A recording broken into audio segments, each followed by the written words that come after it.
Bien, pues buenas tardes, bienvenidos a nuestra cita con la Agrupación Astronómica de Málaga Sirio. Vamos a hablar en esta ocasión, para despedir al mes de enero, de astrobiología. Hemos querido invitar a David García Gil, un compañero, y además es como una auténtica coctelera de ciencia práctica, ¿eh? Disfruta muchísimo trabajando y participando en proyectos de investigación, divulgación relacionados con el ámbito científico. Y claro, en el mismo momento que le dijimos, oye David, que queremos hablar sobre astrobiología, pues es que vamos, faltó tiempo. David García, muchísimas gracias por estar con nosotros. ¿Qué tal? Nada, aquí estoy encantado de estar con vosotros, María. Magnífico. Bueno, pues vamos a contarle a toda la gente que está escuchando y está siguiendo esta charla en directo y también pues toda la gente que podrá seguirla en nuestro canal de YouTube, que finalizó los estudios de experto universitario de astronomía observacional en la BIO. Es director del proyecto Urania en la Universidad de Málaga, que tiene por objetivo divulgar y dar a conocer la astronomía y la astrofísica en centros educativos. Forma parte activa de las asociaciones astronómicas de la provincia de Málaga y no sé si fuera de Málaga también, ahora me corrige.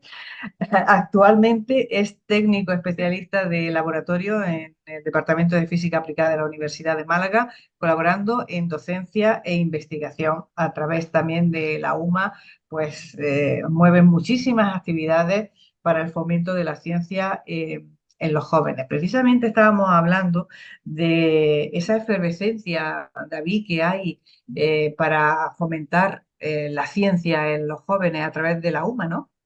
Efectivamente, María. Yo creo que me has presentado bastante bien. Y nada, pues el tema las vocaciones, de fomentar vocaciones científicas en la Universidad de Málaga, pues está arrancando poco a poco, poco a poco. Ha habido muchos años que ha estado la cosa muy paradita y la cosa se está animando. Tenemos que tomar el relevo porque hubo profesores antiguos que se dedicaban a esto, pero ahora hay que coger testigos y pues yo quiero ser uno de ellos, ¿no? Y pues, fomentar en esos chavales, en esos jóvenes, en esas muchachas, pues el que que conozcan que es la ciencia y que disipen esas dudas y que sepan realmente a qué se quieren dedicar.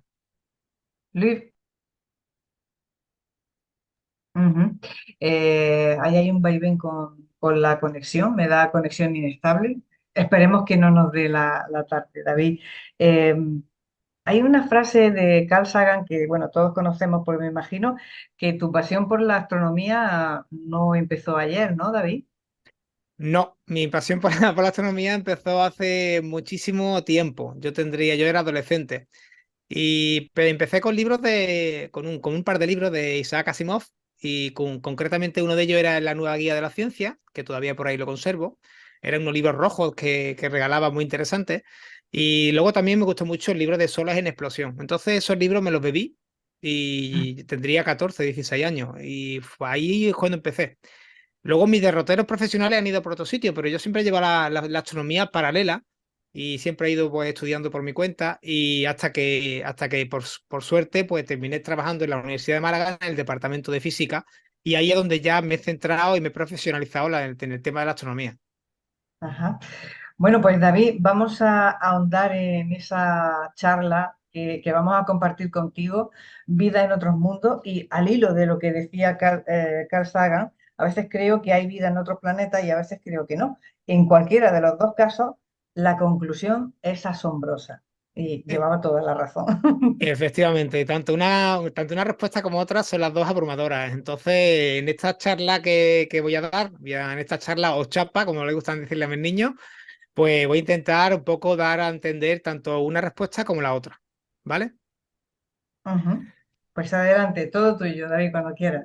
Vale, un segundito.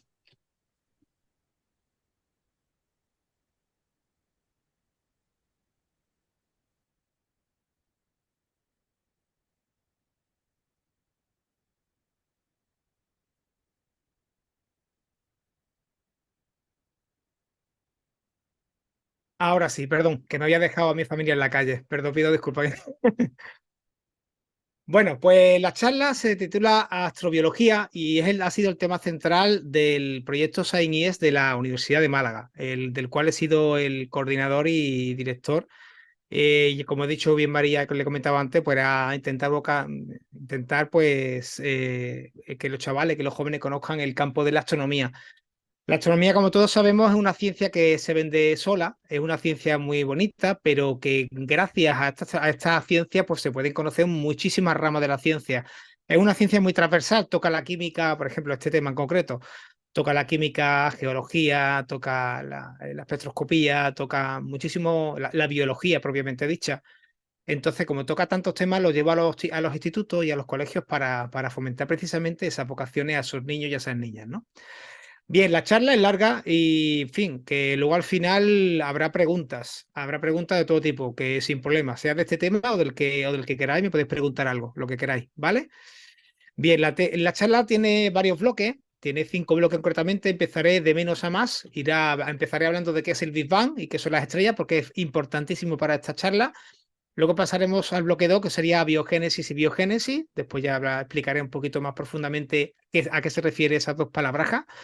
Luego pasamos al bloque 3, que hablaremos ya de los mundos propicios para la vida. Y cuando digo mundo me refiero a planetas o a satélites, porque pueden ser cualquier tipo de cuerpos celestes. El bloque 4 será la hipótesis biogénica, la hipótesis, todas las principales hipótesis que barajan la posibilidad de vida fuera de la Tierra. Y el bloque 5 no podía faltar, que es la búsqueda de vida en los exoplanetas, ¿no? Exoplanetas o exolunas como es el caso. Pues bien, empezamos, como no, por el tema de la astrobiología en España, ¿vale? No podemos olvidarnos de que en España tenemos un centro de astrobiología que lo coordina el INTA, el Instituto Nacional de Técnica Aeroespacial, está en la base aérea del Ejército del Aire en Torrejón de Ardoz, y allí pues en España tenemos un centro donde trabajan muchísimos profesionales. Y nada, pues simplemente saber que tenemos aquí en España nuestra propia delegación para este campo, ¿no? Y lleva visto desde 2003. Bien, la definición de astrobiología, para aquellos que no lo sepan, supongo que ya más o menos todos lo sabemos, pues es la ciencia que estudia el origen, la evolución, la distribución y el futuro de la vida en el universo, ¿vale? Entonces, es un campo es una ciencia que estudia muchísimos campos y estudia todos y cada uno de estos puntos. Bien, pues hay varias cuestiones, hay 3 pilares principales que son los que sustentan esta ciencia de la astrobiología. Uno de ellos es dónde y cómo comenzó la vida, es muy importante. La vida presuponemos porque que comenzó en la Tierra, pero quizás esa presunción es un poco osada, porque quizá la vida no nació aquí. Ya hablaré un poquito más adelante de esta teoría. Entonces, uno de los pilares principales es intentar dilucidar o darle respuesta a esta pregunta. La siguiente, ¿existe vida en otras partes del universo? Evidentemente. ¿Puede que exista vida en otras partes del universo? Yo creo, bajo mi punto de vista, en mi opinión personal, que por supuesto que sí. Pero ya veremos un poquito más adelante qué probabilidades hay. Y luego, como no, ¿cuál es el futuro? ¿Cuál es el futuro de la vida en el universo? ¿La nuestra o la de cualquier tipo de vida? También es una rama de estudio, un pilar fundamental en esta rama de la ciencia. Bien, pues hablamos empezamos con el bloque 1 del Big Bang y las estrellas. Evidentemente, hago un resumen rápido. El Big Bang es el punto primigenio donde comenzó todo, donde empezó el espacio, donde empezó el tiempo, y de aquí partimos todos. Todos estuvimos ahí en un momento dado en la singularidad primordial, que se le llama, que era la parte izquierda del cono, este agujero blanco, si se le quiere llamar así, donde todo estaba concentrado, toda la masa y la masa y la energía del universo estaba concentrado en un punto. Y, y ese punto, a ver, quiero poner el puntero láser, ahora sí. Bien, pues quiere decir esto que una vez que se expandió el universo, pasó por determinadas fases, empezaron desarrollando galaxias, después se formaron las estrellas y así sucesivamente hasta que estamos actualmente al final de esta campana. La temperatura del universo ha descendido muchísimo y eso ha hecho que la materia y la energía se condense, formando las estructuras que conocemos hoy en día y dé paso a las estrellas y a los planetas tal y como los conocemos hoy en día. ¿Por qué digo esto? Digo esto porque, evidentemente, tras el origen del universo, pues se empezaron a crear las primeras nubes de gas, y digo nubes de gas macroscópicas, por así que eran las galaxias. Las galaxias no son habitables en cualquier sitio. Estamos hablando de vida, entonces vamos a centrar un poquito en la vida. Los puntos, las regiones centrales de la galaxia, las que están más cerca del bulbo, son regiones muy radiadas. Hay una actividad frenética, hay una actividad, la masa está muy concentrada, las estrellas están muy aglutinadas, con lo cual la probabilidad de que haya un cataclismo cerca es muy alta, la cantidad de radiación por densidad de estrella también es muy alta, con lo cual quiere decir que es una zona expuesta a una alta radiación. Entonces, la zona habitable, por así decirlo, y que tiene elementos químicos suficientes para que albergue vida, sería esta que tenemos aquí en la imagen de la derecha. Y la parte más externa también sería posible, hay menos radiación, pero la riqueza de elementos químicos es más baja. Entonces eso quiere decir que hay menos metalicidad, que en astronomía la metalicidad es muy importante porque nos da información de cuántos elementos químicos disponemos para poder fabricar moléculas orgánicas u no orgánicas. Bien, pues dicho esto, pasamos al ciclo de las estrellas. El ciclo de las estrellas es muy importante porque, como todos sabemos, al principio del Big Bang todo era hidrógeno, el helio y algunas trazas de litio. ¿Pero qué pasó con este hidrógeno? Pues este hidrógeno, por propia gravedad, pues forma nubes, ¿vale? Que van condensando, llegando a formar glóbulos de Bock, que se denominan, empiezan a radiar en infrarrojo, pero todavía no son estrellas, y cuando ya son estrellas, ya tienen suficiente temperatura en el núcleo para poder fundir o quemar hidrógeno, entonces ya es cuando realmente se consideran estrellas, pues dependiendo de su masa pueden generar objetos masivos, como por ejemplo una gigante, o puede un objeto más modesto, como por ejemplo nuestra estrella, que es una enana amarilla, o enanas marrones. Dependiendo de su masa, va a tener un final u otro. Pero, ¿por qué digo, por qué entro aquí? Porque las primeras estrellas del universo eran estrellas de población 3. ¿Eso qué quiere decir? Las primeras estrellas que se formaron con grandes cantidades, disponían de grandes, ingentes cantidades de gas. Entonces, estas estrellas primigenias de población 3 eran estrellas enormes, que vivieron muy poco tiempo y que dieron paso a elementos químicos, empezaron a enriquecer con su muerte muchísimo el medio interestelar con esos elementos químicos que habían quemado y que habían fabricado durante toda su vida. Entonces, ¿qué pasa? Que desde el Big Bang hasta hoy en día, evidentemente, todos los materiales que nos componen han venido de algún sitio. Eso quiere decir que han sido forjados en las estrellas. Las estrellas se han ido encargando a lo largo de millones y millones de años de forjar y de ir haciendo más complejo el universo a medida que pasaba el tiempo. Al principio solo había hidrógeno, algo de helio y algunas trazas de litio. Eso quiere decir que el hierro que nos compone, que tenemos en la hemoglobina, el calcio que tenemos en los huesos, el sodio que tenemos en la sal, el cloro que tenemos en el agua, todo el oxígeno que respiramos, todos esos átomos han sido fabricados previamente en estrellas. Y claro, esas estrellas, en vez de quedárselo para ellas, han hecho algo maravilloso y es que han devuelto todos esos materiales, lo han catapultado y en forma de explosiones de supernova o en forma de nebulosas planetarias hacia el medio interestelar. Ese gas, toda esa riqueza, ¿por qué digo todo esto? Porque todos estos elementos químicos que las estrellas fueron forjando durante tanto tiempo, ese legado que fueron fabricando ha sido el material necesario, el material con el cual se han forjado los discos planetarios de estrellas de población 2 o de población 1, como en nuestra estrella. Entonces, quiere decir que los sistemas solares, eso quiere decir que en los primeros inicios del universo, las primeras estrellas no tenían sistemas solares, disponían de un disco de gas y nada más. A medida que se fue pasando el tiempo, estos discos fueron enriqueciéndose con las cenizas de otras estrellas anteriores. Bien, pues aquí vuelvo a poner un poquito el gráfico, pues de nubes muertas, de cenizas de estrellas anteriores, vuelven a condensarse, se mezclan con hidrógeno de nuevas estrellas, de nuevos glóbulos de Bock, se generan discos protoplanetarios y de esas cenizas se forma con el 99% prácticamente lo que es la estrella y con los restos de esas estrellas anteriores se forman esos núcleos protoplanetarios y luego los planetas. ¿Qué pasa? Dependiendo de la distancia a la que estén esos planetas de su estrella, estarán más radiados o menos radiados. Esto es muy importante porque en función de si están más radiados o menos radiados, estos planetas serán supuestamente mejor habitables o no tan habitables. Aquí vamos a hacer un inciso en ciencia porque soy del departamento de física aplicada, entonces me gusta meter siempre un poquito de píldora de ciencia. Vamos a hablar un poquito del diagrama de HR, de Hertzsprung-Russell. ¿Y qué es lo que dice esto? Nos dice de que según la ley de Stefan Boltzmann, que fue un físico, nos dice que la radiancia de una estrella o la energía térmica de una estrella aumenta con la cuarta potencia de su temperatura. Eso quiere decir que en función de la distancia, una estrella no, si yo me pongo la mitad de distancia de una estrella, no recibo el doble de radiación, ¿vale? No es directamente proporcional. Eso quiere decir que si yo me alejo mucho de una estrella, decrece muchísimo la cantidad de radiación que yo recibo de esa estrella. Y lo que tenemos aquí a la derecha es un diagrama de una foto de familia donde se pueden clasificar todas las estrellas. Nuestro Sol estaría más o menos donde tengo ahora mismo el cursor, en la parte central, que estaría donde estaría el 1. Nuestro Sol es una enana amarilla y sería una estrella bastante modesta. Y claro, esta diagonal grande lo que nos indica son las estrellas en secuencia principal, aquellas estrellas que están actualmente quemando hidrógeno. Las más calientes están arriba a la izquierda y las más frías estarían abajo y a la derecha. A medida que ellas evolucionan, pueden migrar a la parte superior derecha para convertirse en gigantes y posteriormente morir y llegar a esta parte de inferior izquierda, que sería la de enanas blancas, que serían estrellas que ya han muerto. Pero una vez que esas estrellas han muerto, esas enanas blancas no son nada más que el corazón de esas estrellas que han muerto. El resto de materiales lo han donado, lo han regalado a otras estrellas que están naciendo o que van a nacer para formar esos discos planetarios.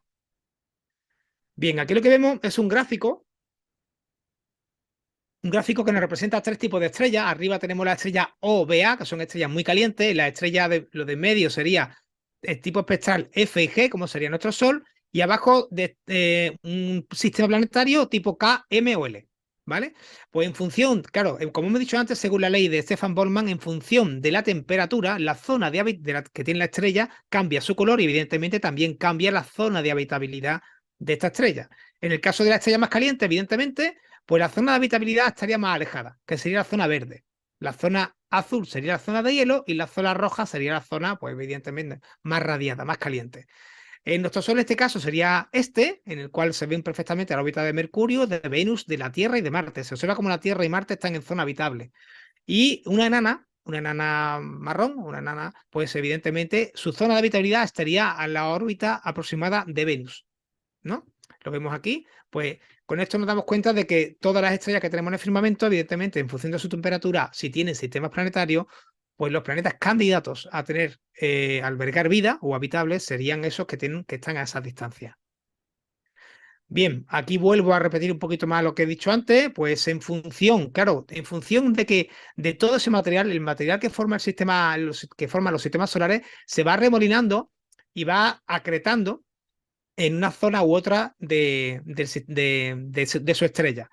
¿Qué quiero decir con esto? Un ejemplo que siempre pongo en los colegios es que nos imaginemos un cubo en la playa, el cual lo llenamos con arena, le echamos agua y lo dejamos reposar. Evidentemente, el material más denso que en la arena se va al fondo. Lo que queda a continuación es el agua y luego por encima del agua esa espumita, que aquí en Málaga no, la arena produce naturalmente, y evidentemente arriba del todo el aire. Pues en función de la densidad, los materiales se colocan y se van sedimentando en función de su peso y su densidad. Pues en el sistema solar pasó algo parecido. La materia orgánica se condensó más o menos a la altura del cinturón de asteroides. Y cuando digo materia orgánica me refiero a condritas ordinarias. Condritas carbonáceas, perdón. Que este tipo de piedras son muy importantes en astrobiología porque son condritas, son piedras primigenias del sistema solar con un alto contenido en carbono. Ya sabemos que el carbono para la vida tal y como la conocemos es muy, muy, muy importante. Entonces, también es muy importante para la vida, tal y como la conocemos, el hielo. La línea del hielo se desarrolló más o menos a la altura de Júpiter y Saturno. Pero, y claro, eso quiere decir que en función de cómo de cerca estemos de nuestra estrella, hay un tipo de material u otro. Significa que hay un patrón químico distinto en función de la distancia a la estrella.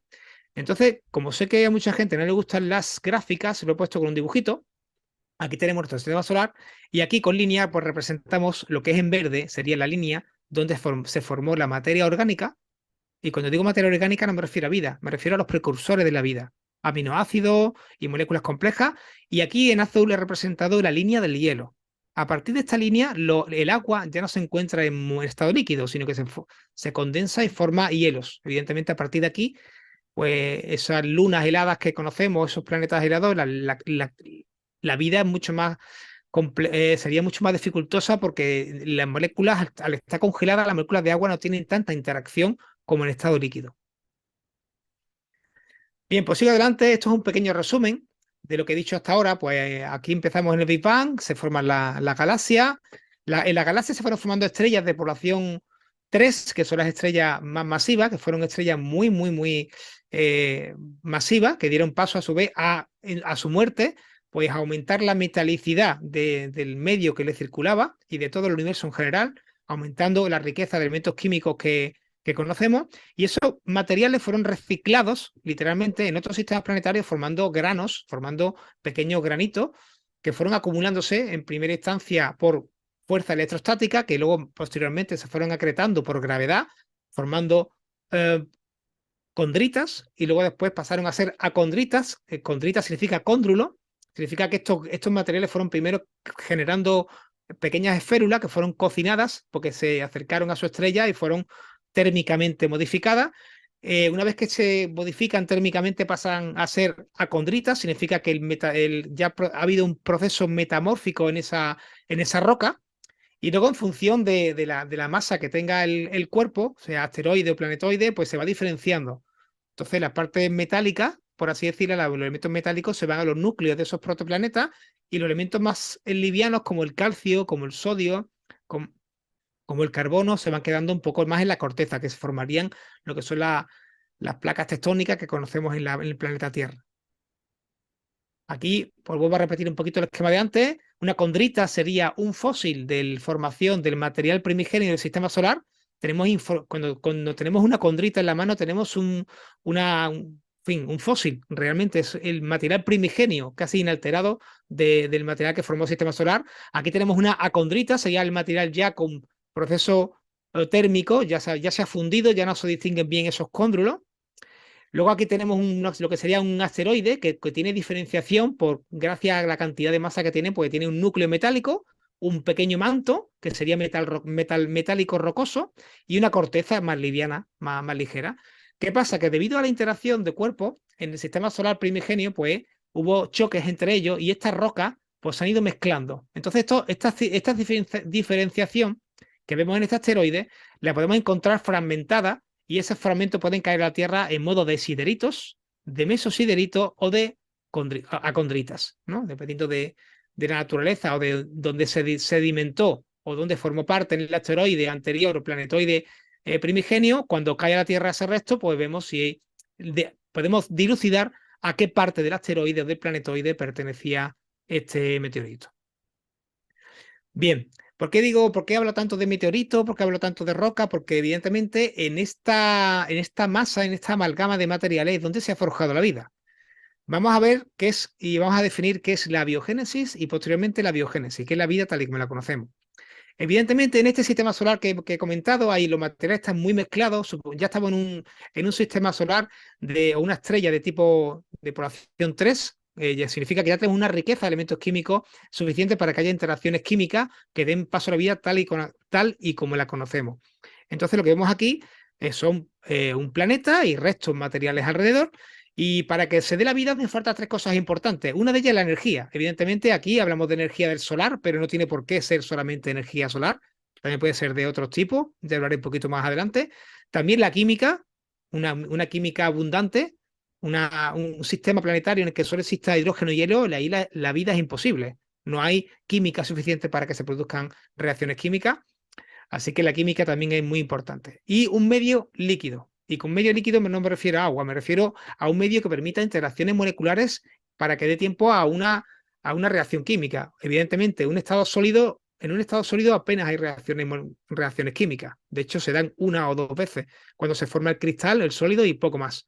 En un estado líquido se dan interacciones moleculares con bastante tiempo para que se produzca una reacción, y en un gas los contactos con las moléculas son muy efímeros. Entonces, la vida tal y como la conocemos en un estado gaseoso sería bastante difícil. Bien, pues damos y paso a lo que es la biogénesis, ya que conocemos los tres pilares necesarios para la vida. La biogénesis se define como un proceso natural que conlleva el surgimiento y el origen de la vida a partir de elementos inertes.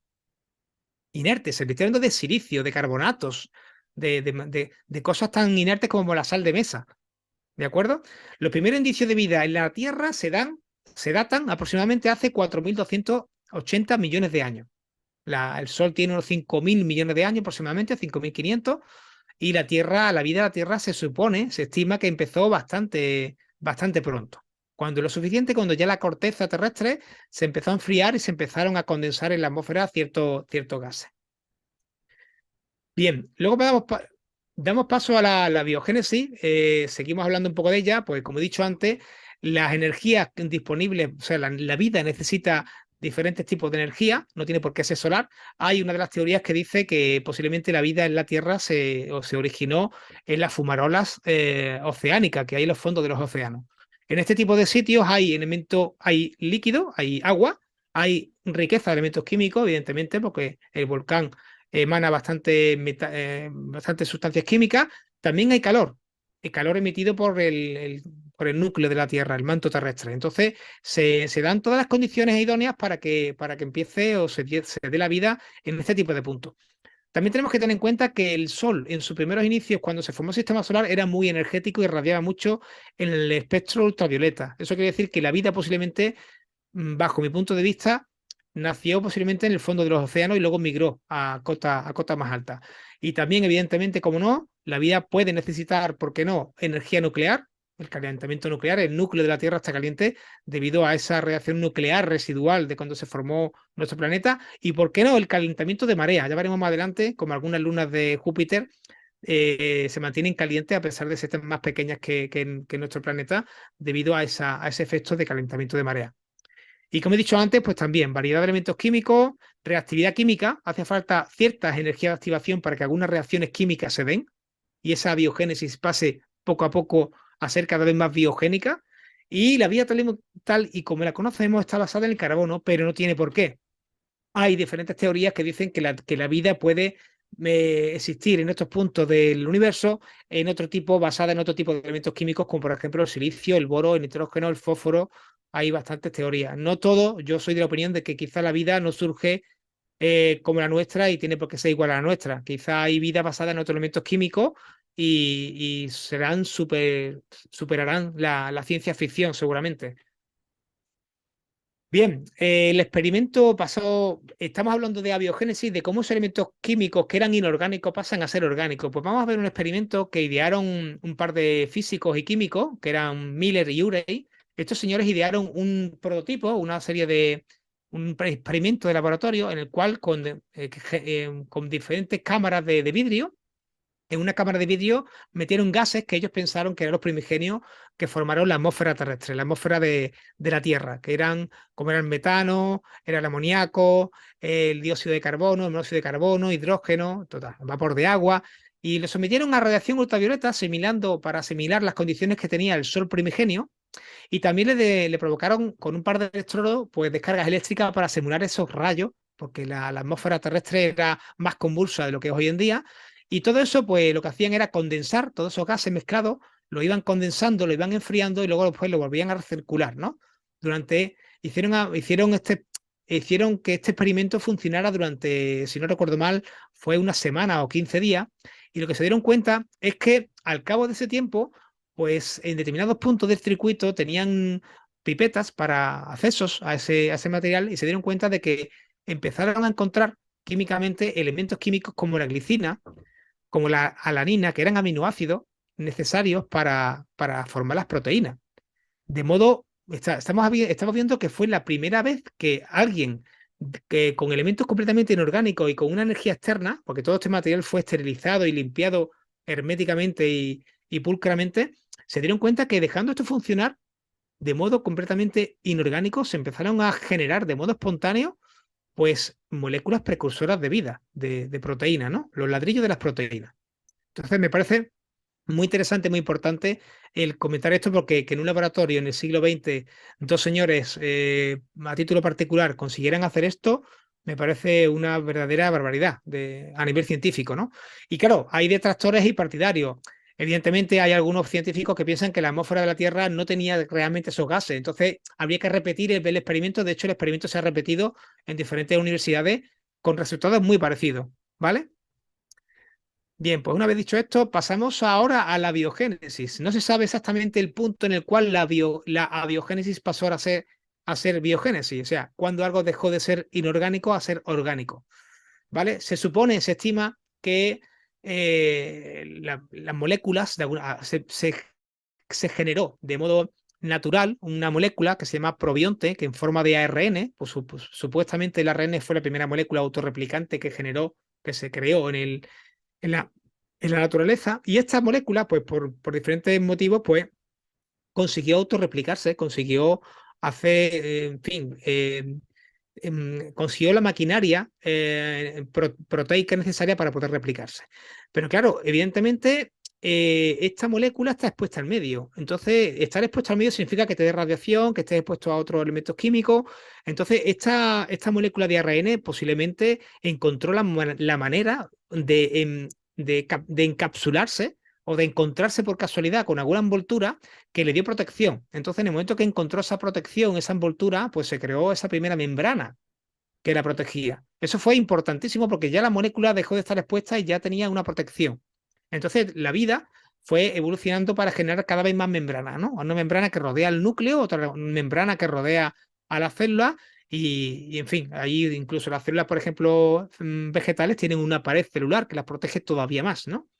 Bien, pues vamos a hablar de LUCA, que era, LUCA es el acrónimo de Last Universal Common Ancestor, significa en inglés, perdón por mi inglés, que es muy malo, el acrónimo de esa sigla significa el ancestro común de todos los seres vivos en la Tierra. Tanto vegetales como animales, como hongos, como bacterias, compartimos un ancestro común que no se sabe cuál es, pero sí le hemos puesto un nombre.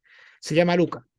Y entonces, una de los pilares, una de la rama de investigación de la astrobiología es buscar quién era Luca, dónde está, dónde se originó y si Luca se dio en la Tierra o el origen de Luca fue extraterrestre, que es otra de las posibilidades. Bien, dicho esto, pues Luca dio origen a la primera célula y las células, como a todos aquellos que hayan estudiado biología, pues sabrán que están las procariotas y las eucariotas, las que tienen un núcleo diferenciado y las que no lo tienen. Y evidentemente estas células fueron evolucionando, esto es algo muy importante porque sin evolución no hay adaptación y evidentemente estamos en un planeta cambiante en el que las condiciones pueden cambiar por cualquier motivo, cambio climático, radiación, en fin, mil historias. Y evidentemente la vida tiene que adaptarse a ese tipo de cambios. Es muy importante que la vida, tanto aquí como en cualquier punto del universo, se adapte al cambio. Si una vida no se adapta, evidentemente está condenada a extinguirse. Entonces, poco a poco, algunos animales no solo se adaptan al cambio, sino que ellos colaboran en el cambio. Estoy hablando de los estromatolitos. Son esta imagen estos corales que ven aquí. Son una serie de animales que terraformaron el planeta. En el planeta Tierra al principio no existía oxígeno. Estamos hablando de que la Tierra en un principio, el oxígeno que existía estaba combinado, formando óxidos en el suelo, y este tipo de animales, de seres vivos, lo que consiguieron fue contaminar el planeta a nivel global y lo que hicieron fue expulsar oxígeno durante millones de años. Entonces, el oxígeno que respiramos es causa o contaminación, por así decirlo, de este tipo de seres vivos que terraformaron el planeta. ¿Vale? Evidentemente, la vida sigue evolucionando, pasamos de seres unicelulares a seres pluricelulares. Estos seres después fueron colonizando diferentes nichos, diferentes zonas del planeta, y evidentemente, pues hay por, por competición de recursos, de alimentos y de energía, hay una selección natural. Las plantas, la que consigue ser más alta, consigue más luz y sobrevive, y aquella que no consigue esa altura, pues puede quedarse sin luz y puede quedarse sin esos nutrientes. Igual que los animales, el más rápido pues caza y el más lento muere de hambre. Pues poco a poco hubo una selección natural por la lucha de esos recursos, tanto energéticos como químicos. Y luego, evidentemente, pues aquí ya hablamos por último punto del desarrollo encefálico, en este caso hablamos de los vertebrados, en este caso, y la noogénesis, que es desarrollo de inteligencia. Bien, pasamos al bloque 2, que ya hemos hablado de la vida, hemos hecho un arco muy amplio de cómo se forma el sistema, en fin, el del Big Bang, cómo se forman las estrellas, cómo las estrellas evolucionan, nos dan esa riqueza de materiales y forman esos ladrillos precursores de los sistemas solares y después esos ladrillos para formar esos planetas y cómo esos planetas por carambola y probabilidad pueden colocarse a determinada distancia de su estrella y con la química y con la energía de la que disponen puede surgir la chispa de la vida y empezar a vivir, ¿no? Empezar a surgir, que empieza la vida, ¿no? Bien, pues en el bloque 3 vamos a hablar de esos mundos. En el sistema solar que conocemos, que es el nuestro, que conocemos con más detalle, vamos a hablar de varios mundos, de varios cuerpos celestes que son candidatos a albergar la vida. Marte es el principal de ellos. Aquí tenemos una foto de cómo se encuentra en la actualidad.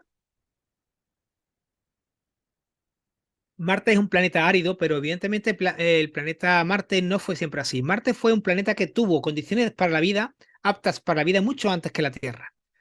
¿Qué le pasó a Marte? Marte es un planeta más pequeño, perdió su calor interno antes que nosotros, perdió geológicamente. Marte está muriendo, prácticamente está muerto, tiene algunos terremotos todavía que indican que hay algo de actividad, pero prácticamente está extinto y carece, al enfriarse su núcleo, perdió su campo magnético. Al perder el campo magnético, esa atmósfera se fue disipando y perdió la capacidad de retener agua en modo líquido. Al perder la atmósfera, se pierde la presión atmosférica y el agua pasa a sublimarse en el momento que está en contacto con el espacio exterior. Entonces Marte se ha vuelto un planeta completamente árido. ¿Pero qué pasa con Marte? Pues tenemos un meteorito en la Tierra, bastante polémico, que es el ALH 84001, que tuvo mucha polémica porque cuando se analizó, pues se dieron cuenta de que había microfósiles con un aspecto bastante curioso y que nos llama mucho la atención. Parecen como lo estoy señalando aquí con el cursor, creo que lo apreciéis. Parece como una pequeña bacteria ahí momificada o, o petrificada, como lo queráis decir. Y este meteorito pues dio mucho que pensar. ¿Qué quiere decir esto? Marte posiblemente fue un planeta, bajo mi punto de vista, que albergó condiciones para la vida muy prometedoras. Quizá la vida se desarrolló aquí, antes que en la Tierra. Y quizá la vida pues migró de ese planeta al nuestro, con algún impacto de algún meteorito. Ahora hablaré un poquito más adelante de la teoría de la panspermia. También hay controversia porque este meteorito que se encontró, pues evidentemente para hacer esta fotografía, que se hace con un microscopio electrónico, pues se aplica una capa de metal a esa pequeña zona y pues algunos científicos pues son detractores, dicen que esta pequeña bacteria pues simplemente es un artefacto de la metodología con la que se hizo esa imagen microscópica. Pero en fin, ahí está y ahí está la polémica y hoy actualmente tenemos sondas en Marte, se han hecho diferentes experimentos en Marte. Concretamente hubo uno ruso en el cual se combinó materia del suelo marciano con un alimento, con lo que sería una placa Petri, parecido, ¿no? Y se dio la curiosidad, se dio la circunstancia de que se emitieron una serie de gases como, como reacciones químicas naturales de vida, microbianas, y se emitieron ciertos gases por parte del suelo marciano al contacto con nutrientes que se mandaron de la Tierra. El experimento no terminó siendo concluyente, pero no deja de ser curioso. No deja de ser curioso porque hemos hecho experimentos con roca, por ejemplo, con suelo lunar, y no se ha dado el caso, no se ha dado esa misma reacción. Actualmente tenemos diferentes sondas pues explorando Marte y todavía sabemos que hay arroyos, que sigue habiendo pequeños arroyos en Marte y hay cauces antiguos y grandes lagos que están congelados, pero actualmente todavía la ciencia no ha llegado a determinar que haya vida viva o muerta en Marte. Y dicho esto, pasamos al siguiente, que es Europa. Empezamos con la luna de Júpiter. Europa es una luna de Júpiter que también es candidata para la vida. ¿Por qué? Porque es una luna que tiene un núcleo rocoso y dispone de muchísima agua. Tiene mucha más agua. Como he dicho antes, la línea de hielo se da mucho más allá de Júpiter, prácticamente de... Entonces, estos mundos tienen agua líquida y la costra, evidentemente, la costra que tiene, la parte exterior se ha congelado, pero sigue teniendo una zona de un océano interior bastante interesante. Y estos mundos, pues, están radiados. Por ejemplo, en este caso, Europa está radiado porque está sometido a la radiación de Europa. Eso quiere decir que la radiación del Sol está apantallada, la poca materia orgánica que se pueda generar en Europa no es aniquilada porque lo cubre el campo magnético de Júpiter, ¿no? Y cuando digo materia orgánica me refiero a este color rojizo que vemos aquí en la superficie de Europa. Este material orgánico se denomina en astrofísica, o perdón, en astronomía, se llaman tolinas. Las tolinas son materia orgánica que se da de modo natural cuando el nitrógeno es expuesto a radiación solar y a rayos cósmicos, ¿no? Va combinándose con diferentes elementos químicos y se forman moléculas preorgánicas. Entonces, si os dais cuenta, toda la superficie de Europa está cubierta por grandes zonas de tolinas. Las tolinas también cubren grandes partes de Plutón, que ese color rojizo que tiene Plutón viene de esas tolinas, y se especula que esas tolinas son cultivos, materia de cultivo para albergar la vida en caso de impactar en otros mundos, ¿no? Bien, más mundos para la vida. Pues Ganímedes, ¿vale? Ganímedes es una luna, es la luna más grande del sistema solar y tiene su propio campo magnético. Es una luna, es más grande que la nuestra, evidentemente. Y claro, tiene su propio campo magnético porque tiene un núcleo caliente. ¿Y cómo que tiene un núcleo caliente? Pues resulta de que Júpiter tiene suficiente gravedad para amasar el núcleo de esta luna, que estando tan alejada del Sol, debería estar helada y no debería albergar vida, pero claro, está caliente y tiene un océano interno. Por ese calentamiento de marea, Júpiter amasa el núcleo de este satélite y lo que hace es que lo mantiene caliente. Al amasarlo, le da temperatura y, claro, según las estimaciones, pues, por la densidad y las mediciones que se han hecho, se sabe que posiblemente el núcleo de este satélite sea rico en hierro, tiene agua y tiene elementos químicos, tiene todos los ingredientes para albergar la vida. Entonces es otro candidato. Aquí tenemos un corte en el que podemos apreciar cómo es Ganímedes por dentro, según las estimaciones, evidentemente. Y también tenemos a Calisto. Calisto es también una luna muy interesante. Tiene muchísimos elementos químicos propicios para la vida. Tiene dióxido de carbono, tiene oxígeno, tiene una molécula, mucha química compatible con la vida. Entonces también sería una luna muy interesante para poder albergar la vida. Y también tenemos a Titán. Aquí ahora estamos hablando de Saturno, satélite de Saturno. Titán es una Tierra primigenia. La Tierra tenía una composición química atmosférica muy parecida a la de Titán. Entonces, Titán es un candidato para mandar, de hecho, la NASA tiene planteado mandar ahí diferentes misiones para poder estudiar la química, porque Titán tiene una dinámica de océanos, y en este caso son de océanos de metano.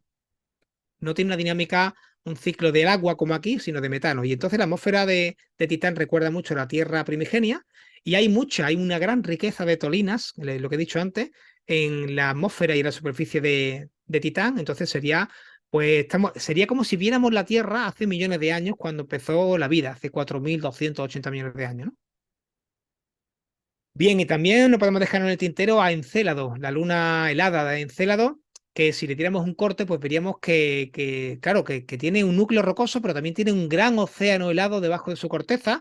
¿Y por qué sabemos que tiene ese agua debajo y por qué nos llama tanto la atención? Pues tiene pequeñas fisuras, pequeñas grietas en su corteza helada, y el agua sale a chorros por esa grieta, y gracias a la técnica denominada espectroscopía podemos ver esa, eso, ese vapor de agua que sale expedido hacia el espacio, y hemos podido analizar por espectroscopía, como he dicho antes, que hay grandes cantidades de metano, que hay moléculas de agua, y que posiblemente, pues lo que haya, y que hay, evidentemente, hay flujos hidrotermales debajo que están impulsando esos chorros de agua que salen calientes, son líquidos, hacia el espacio exterior.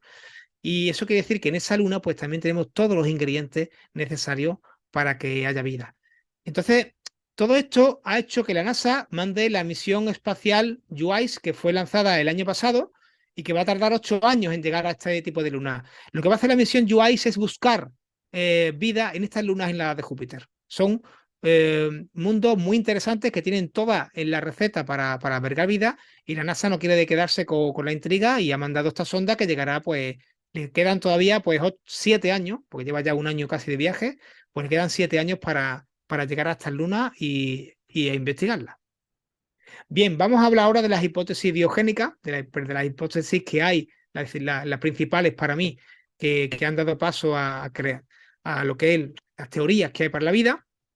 Y empezamos con la teoría, bueno, voy a enumerarlas primero. Está la hipótesis de Gaia, de la Tierra especial, del principio de mediocridad, de la panspermia, que he hablado anteriormente un poquito de ella, del neocatastrofismo y del gran filtro. Bien, voy a hacer un repaso de cada una de ellas. La hipótesis de Gaia viene a decir que la Tierra ha albergado la vida, ha generado la vida per se, y la vida ha hecho que la Tierra se modifique, como dije antes, ¿no? La vida ha hecho que la Tierra tenga oxígeno, y entonces ha hecho que tanto el planeta como la vida hagan un equipo, un simbionte, han hecho una dualidad que hace que el sistema sea compatible con la vida. Entonces el planeta y la vida se van autorregulando y van haciendo que el planeta sea habitable. Es un sistema de equilibrio en el cual el planeta sustenta la vida y la vida sustenta al planeta de alguna manera, ¿no? Esta es una teoría que habla de que la vida quizás es algo especial. Y de aquí paso a la siguiente teoría, que es la teoría de la Tierra especial. ¿Qué quiere decir esto? Pues nos dice que plantea de que el surgimiento de la vida a nivel pluricelular, pues en la Tierra se requirió la coincidencia de gran cantidad de eventos y circunstancias astronómicas. O sea, que quiere decir que para que la vida se diera en la Tierra ha sido una carambola muy grande, que las combinaciones se han dado todas propicias para que la vida aparezca en la Tierra, pero no quiere decir que todas estas combinaciones se den en otro mundo. Quizás somos una rareza.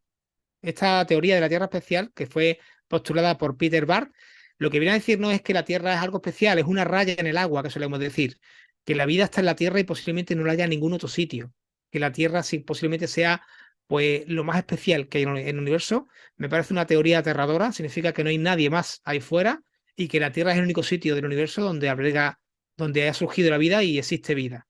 Así que yo creo que esta teoría es bastante dantesca, así que ya me diré después qué opináis de ella. Pasamos al principio de mediocridad. Esta la postuló Nicolás Copérnico. Nicolás Copérnico allá en el siglo, la Edad Media creo que era, ¿no?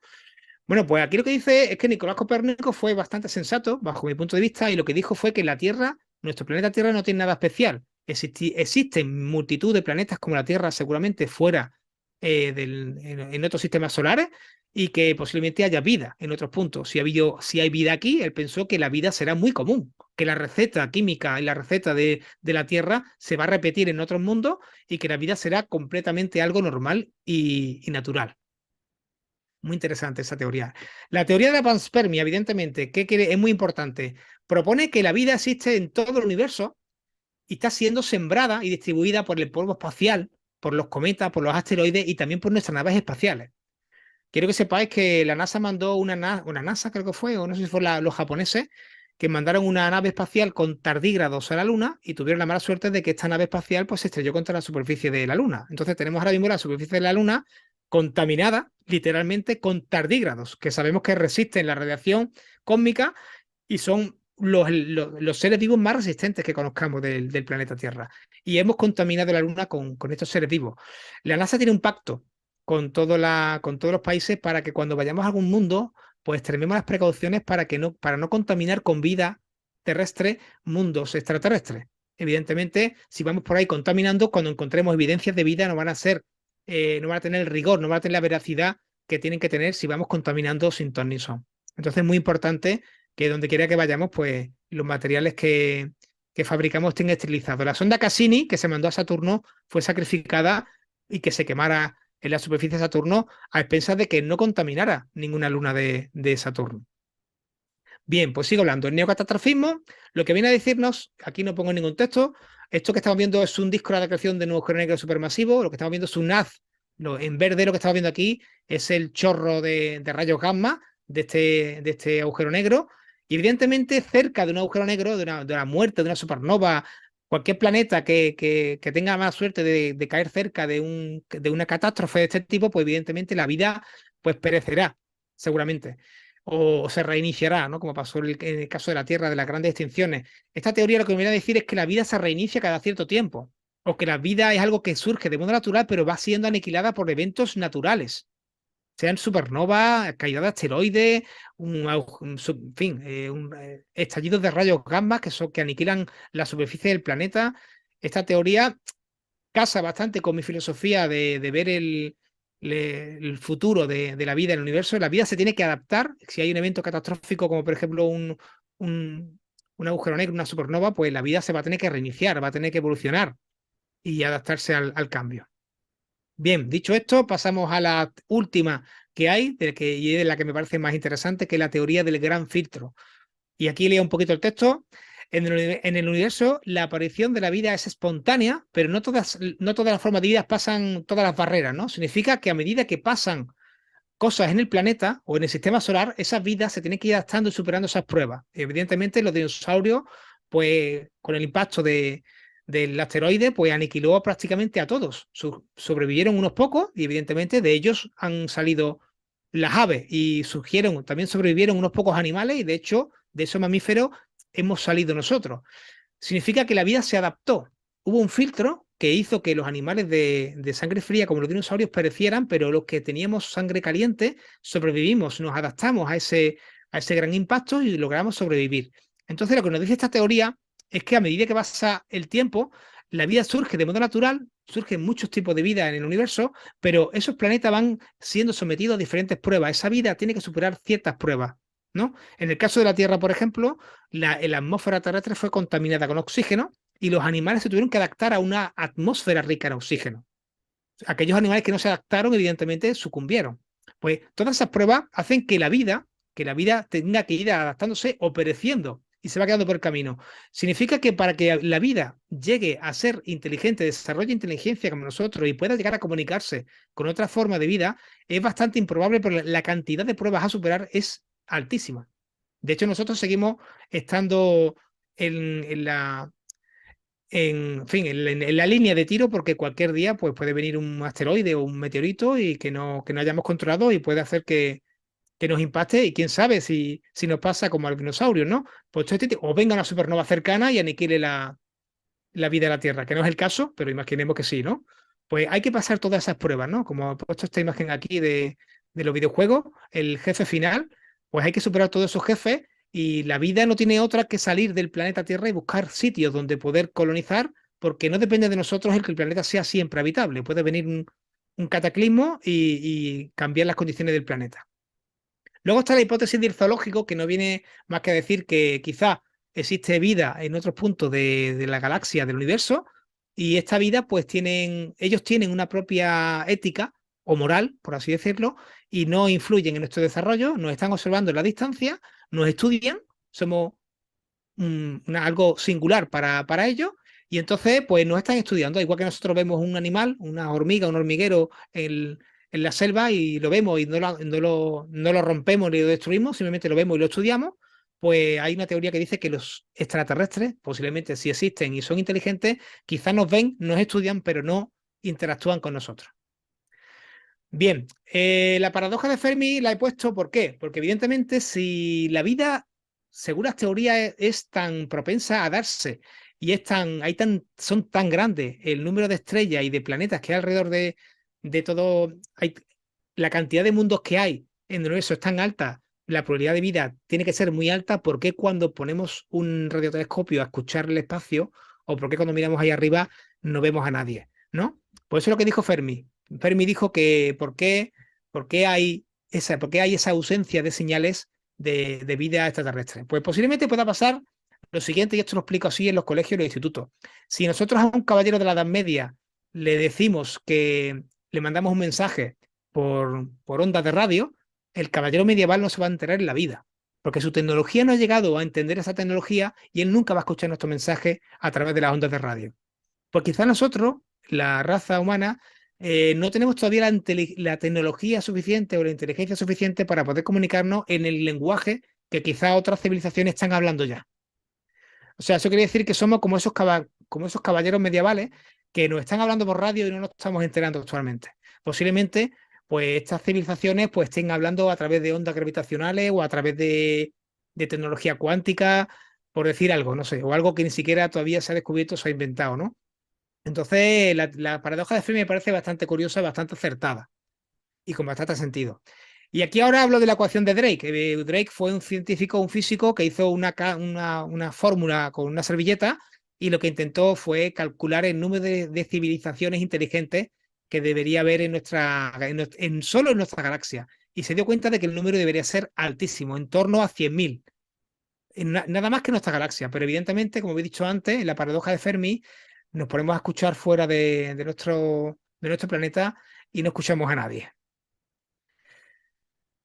En fin, bueno, pues pasando un poquito al bloque 5, que es la búsqueda de exoplanetas, hay diferentes, la NASA, en fin, la ESA se busca la búsqueda de exoplanetas y de vida fuera de la Tierra, está de moda. Y aquí tenemos, por ejemplo, la misión TESS, una misión que se combinó con Hubble y que también se está coordinando con el James Webb para la búsqueda de exoplanetas. Este satélite lo que busca son tránsitos, estudia planetas que pasan delante de la estrella y al pasar delante de la estrella pues podemos analizar las atmósferas de esos planetas y podemos analizar esa química.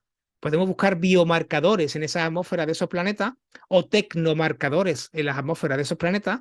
Un biomarcador es una molécula orgánica compatible con la vida, como por ejemplo en nuestro caso el oxígeno, y un tecnomarcador sería encontrar en la atmósfera de un planeta extrasolar, pues una molécula como puede ser, en fin, cualquier molécula de hidrocarburo que denote que hay una tecnología que está emanando ese tipo de residuos sólidos o de petrolíferos a la atmósfera, porque han desarrollado una tecnología que usa el petróleo, por ejemplo, ¿no? Pues eso sería un tecnomarcador, ¿no? O ondas de radio o no sé, o luces, una luz que no fuera propia de la estrella, una luz, si vemos una cara oculta de un planeta extrasolar, que viéramos que tiene una ciudad con luces, por ejemplo, pues veríamos esas luces eclipsando la luz de esa estrella, ¿no?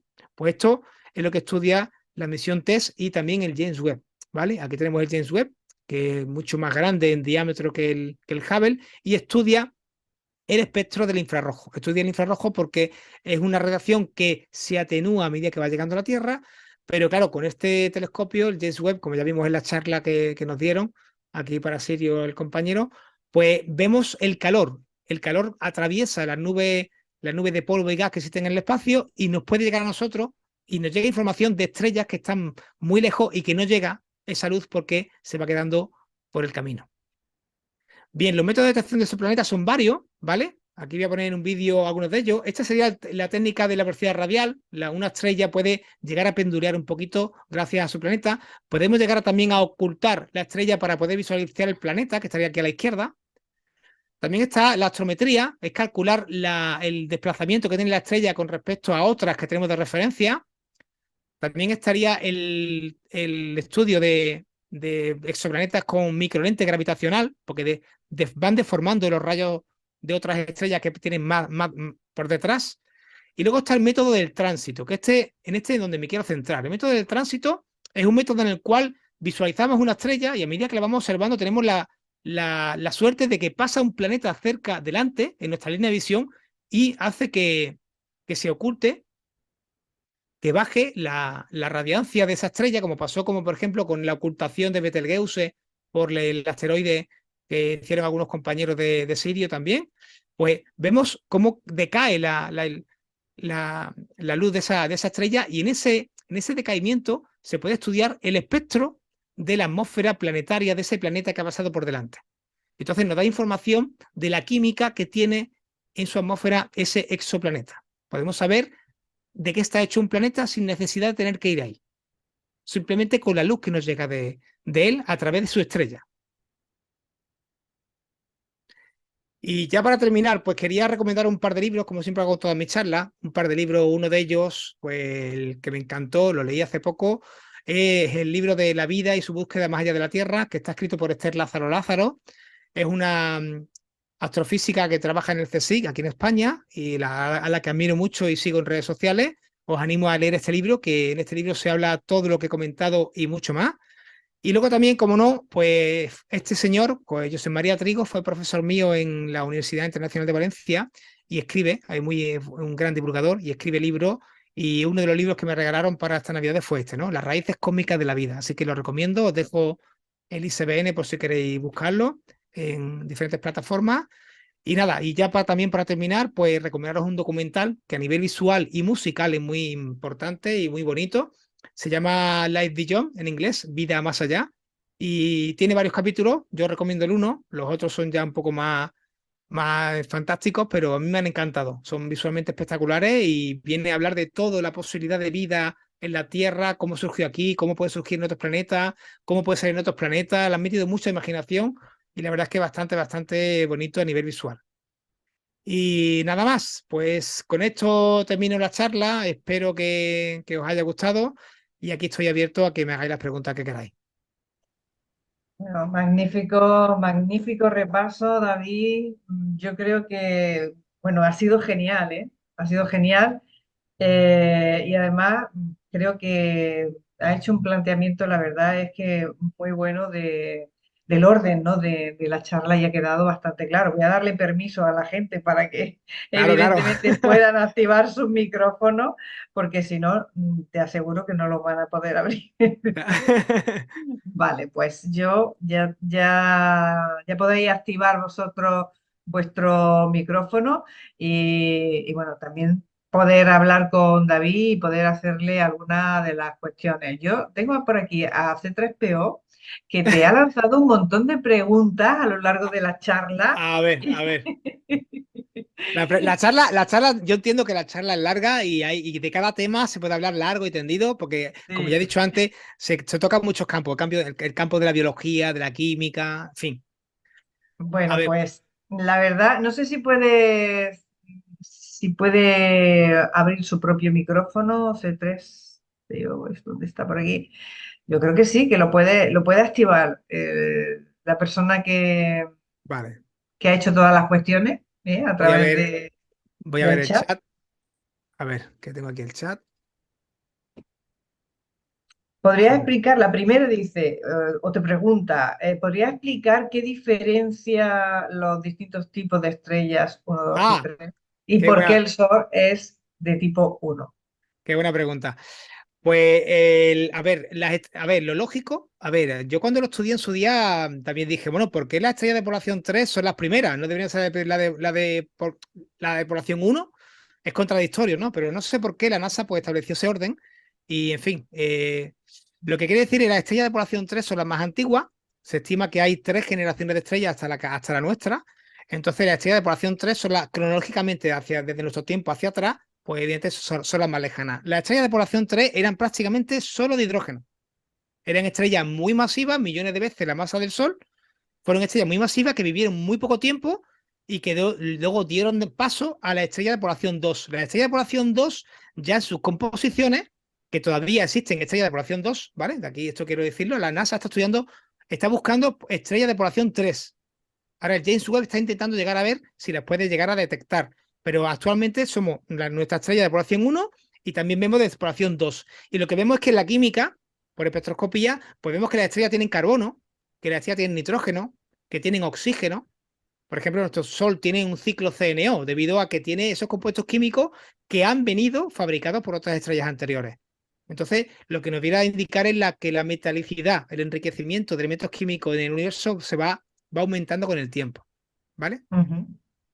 Bueno, pues continúa con la serie de preguntas que te hacen en el chat, porque Vale, sigo yo. hay varias. O ¿Cómo se sea, definen, cómo se define la zona de ¿cómo se habitabilidad? definen las zonas de Vale, habitabilidad?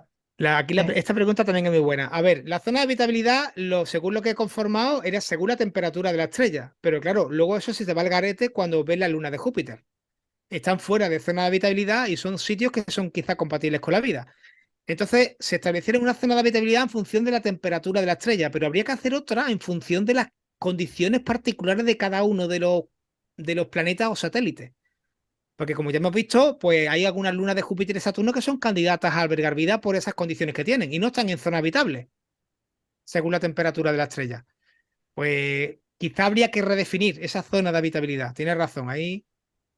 Y luego, a fin, aquí me dice algo más. ¿Tiene algo que ver con el estado físico en el que se puede encontrar el agua? Sí, evidentemente la zona de habitabilidad tiene que ver porque es en la zona, exactamente, es la zona donde podemos encontrar agua en estado líquido. ¿Vale? La zona de habitabilidad viene asociada, evidentemente, a la zona donde el agua se puede encontrar en ese estado. ¿Vale? A ver, sigo. Ese experimento también ocurrió con la sonda de Marciana Dicking. Uno, no sé qué experimento. David, Dime, dime. digo, Semi, Falta una pregunta, Josemi, de C3 y ya terminamos con C3 y ya te doy paso a ti, si te Venga, parece. venga, sin Porque problema. hay una última, ¿no? De cuál es la definición de vida Ah, sí. que se usa en astrobiología para su búsqueda fuera de la Tierra. Quedaba esa. ¿Cuál es la definición de vida? Uy, es que mira, la verdad es que no hay consenso. Esta pregunta también es muy buena. No hay consenso a nivel internacional ni científico para definir qué es la vida. Los biólogos tienen una definición de vida, los químicos tienen otra definición de vida, los físicos tienen otra y la comunidad científica no se pone de acuerdo. Bien. Entonces, claro, dependiendo del científico que te toque de turno, te dirá que la vida es una cosa u otra. Un biólogo te dirá que la vida es algo que termodinámicamente produce reacciones químicas en función de, no sé, reacciones biomoleculares y tal, pero un físico te dirá otra cosa distinta. Entonces no hay una definición científica mundial y que esté todo el mundo conforme. Es complicado. Pues Josemi, cuando quiera. sí, hola David. Muy buenas, Semi, dime. Felicidades por la charla, hombre. Muchas gracias. Mira, que con el tema de. Vamos, yo soy de la opinión de Copérnico, porque Yo también, si hubiera nacido en el siglo XVI, hubieran quemado la hoguera, porque exactamente. evidentemente tiene que haber vida fuera de aquí, ¿no? Seguro. Con respecto a la paradoja de Fermi, Sí, tenemos que pensar que estamos emitiendo relativamente hace poco en el tiempo, porque emisiones de radio llevamos como 80 años emitiendo. exactamente. Es decir, que si hacemos un círculo alrededor de nuestro planeta sería 80 años luz, ¿no? Exactamente. Entonces imagínate una civilización que esté en la otra punta de la galaxia, no se ha enterado que estamos aquí. Y a lo mejor cuando escuchen nuestras primeras emisiones, a lo mejor nosotros ya no estamos aquí. Exactamente, venía Refrimeter, porque si nuestra galaxia tiene más de 100 millones de años luz, pues imagínate. Claro, eso quiere decir que cuando recibamos una señal de radio, imaginar una señal de radio de otra civilización, cuando vayamos allí, a lo mejor esa estrella ya ha Tiene que muerto, o ese planeta ya no existe, o esas personas o esos bichos ya no están allí. O sea que es un juego un poco del escondite esto, ¿no? Y con respecto a lo de la vida planetaria en otros planetas, Sí.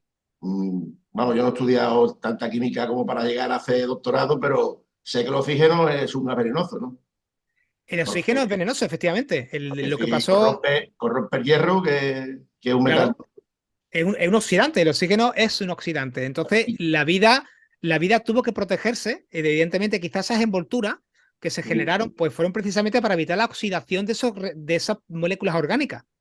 Sí, pero mi pregunta va, digamos, en el sentido de que, por ejemplo, si la vida ha prosperado la vida con el oxígeno, Sí, que es un gas venenoso, digamos, en otros planetas ha podido evolucionar de otros gases, ¿no? Como puede por ser, supuesto, es decir, que por puede haber supuesto. otro tipo de organismos, ¿no? Exactamente, por supuesto que sí. A lo mejor hay otros organismos que no han tenido esa contaminación de oxígeno porque no han derivado por ahí químicamente y a lo mejor esas atmósferas pues, son ricas en metano, como por ejemplo puede ser Titán, y han Exactamente, evolucionado para respirar metano y respiran metano y son compatibles con esa bioquímica. exacto. Que no tenemos que ceñirnos a la vida tal y como somos nosotros porque es lo que tú dices, pues quizás sea muy exótica. Ni estamos preparados para entenderlo, o sea que Exactamente, exactamente, nuestra María. mente creo que es muy cuadriculada para entender que, no sé, para intentar entender formas muy extrañas, ¿no? Exactamente. Y si De nosotros, vida. otra cosa que no Más que me, fueran inteligentes, ya sería ya. la repanocha, ¿no? La repanocha. Imaginaros que hacemos un robot, ahora que estamos con la inteligencia artificial, hacemos un robot que sea pensante dentro de 100 años, quizás, y lo mandamos al espacio. Ese robot llega a otro mundo y los seres vivos que lo vean, ¿qué considerarán? ¿Que ese robot es algo vivo? ¿Que es algo no vivo? ¿Qué pensáis vosotros? Ese robot es producto de la evolución de un planeta donde la vida lo ha fabricado. Y ese robot es un pensante. Entonces, la definición de vida, vuelvo a la pregunta de antes. ¿La definición de vida qué es? ¿Un robot que vaya viajando el día de mañana por el universo, que sea capaz de pensar, será vida? ¿Es considerado vida? Orgánica, ¿no?